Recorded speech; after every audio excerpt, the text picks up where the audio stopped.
Right, let's talk about guides. When you look at the foot of a guide, they're quite flat and square and flat at the end.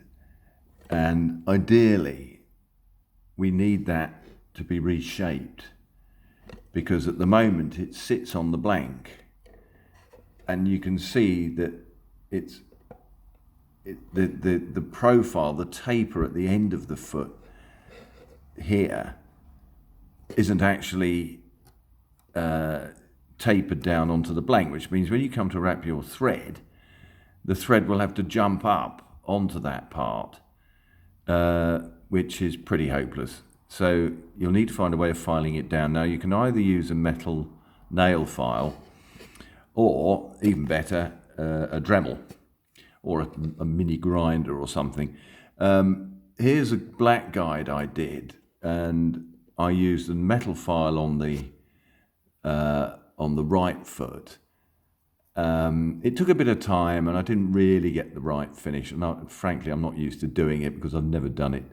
But I thought I'd have a bash at it. And really, what I wanted to do was to curve these edges so that they sort of tapered down onto the blank as well. When I got onto my Dremel, which I'm used to using, you can now see that I've managed to get the edges off, the flat edges off, but I've also managed to taper it down so that when it sits on the blank, there isn't going to be a step. The thread's going to be allowed to just go, to ride right up that. And I've managed to chamfer off the edges, curve the edges down a bit as well. So I'll get an infinitely better finish than 90%, or 99% of mass-produced rods, where they don't go to that effort in the Chinese factories or the American factories to do this. It takes a bit of time, but it is worth it because you will get an infinitely flatter and smoother finish, and people will notice. And they'll ask you how you did it, which is no bad thing.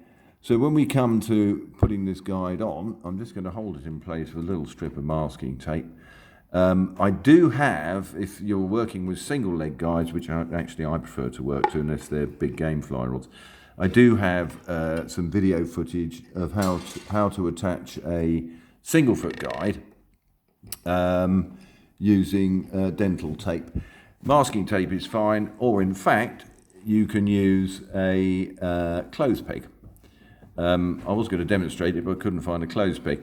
Now, all I've done is I've come up and round with this piece of thread, about 2 mil off the foot of the guide. So I've come up and round, put a wrap towards the center of the guide, which I'm now going to hold with my finger. And now take this thread over to the other side and start to wrap it with still holding on to the thread so that it locks that tag. Can you see? And once it's locked that tag, I'm good to carry on. Now you will find that you'll get a bit of indifferent spacing when you start, so just push it together with your fingernail and then keep wrapping.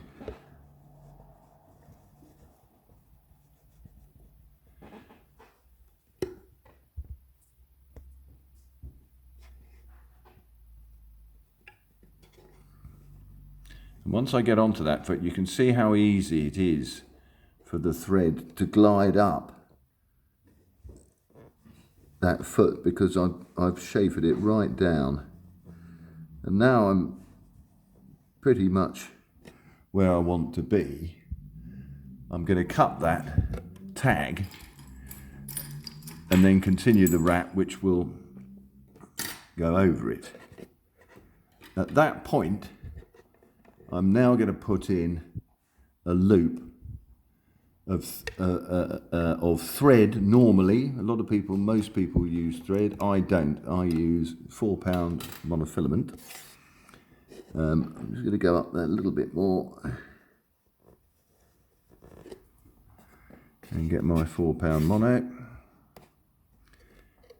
And the advantage with using 4-pound monofilament is that it tends to be stiffer than thread, and therefore it doesn't hang down and get in the way of the wrap.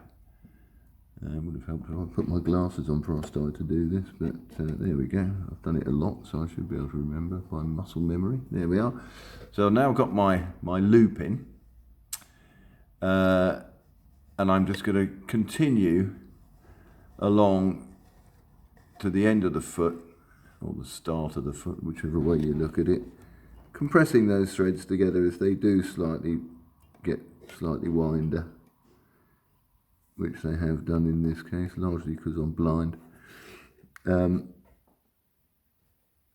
continue to go up the wrap and making the adjustments. If you do it underneath, as you're wrapping, it won't cross over.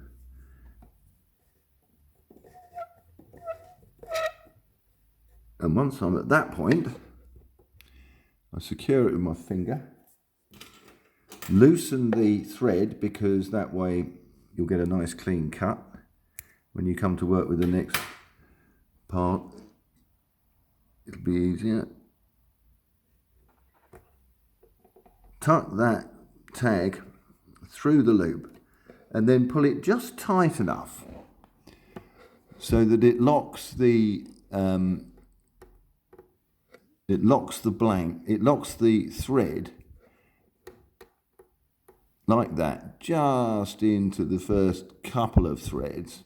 Now you can trim that. The advantage of doing it this way is you haven't got to put it all the way through and then mess about with a scalpel or a razor blade. And now if I pull down at 45 degrees towards the table, that is now inside that wrap. And all I've got to do now is just finish it off, push the threads together, make sure there are no gaps, and take off the masking tape. Again, good quality masking tape, you won't leave any residue. At this point, the next thing I like to do is to have a look at this and see if any of the strands that make up the thread have fractured.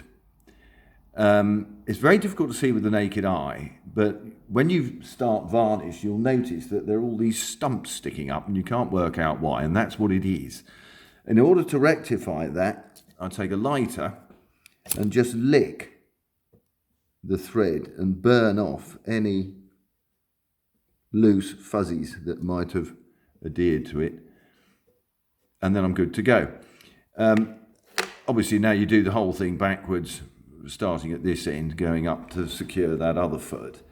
And then what I like to do, once I've done the complete rod, is I like to wash it or run it under the tap, all the thread wraps under the tap. And the reason I like to do that is that there can be quite specific distances in between you completing one blank, starting another. And a couple of blanks may be sitting around in your workshop for half a day, 2 days, whatever, and just collect dust. And dust is a real enemy to epoxy resin. So you want to make sure that just before you've got those wraps as clean as you can, and then put them preferably in a clean room. But obviously you haven't got one, so the best place is probably the bathroom for a day to dry, 4 or 5 hours to dry, and then you're good to go to start the wrap. I find that a really good way to consistently get a good finish when you start varnishing. And if you're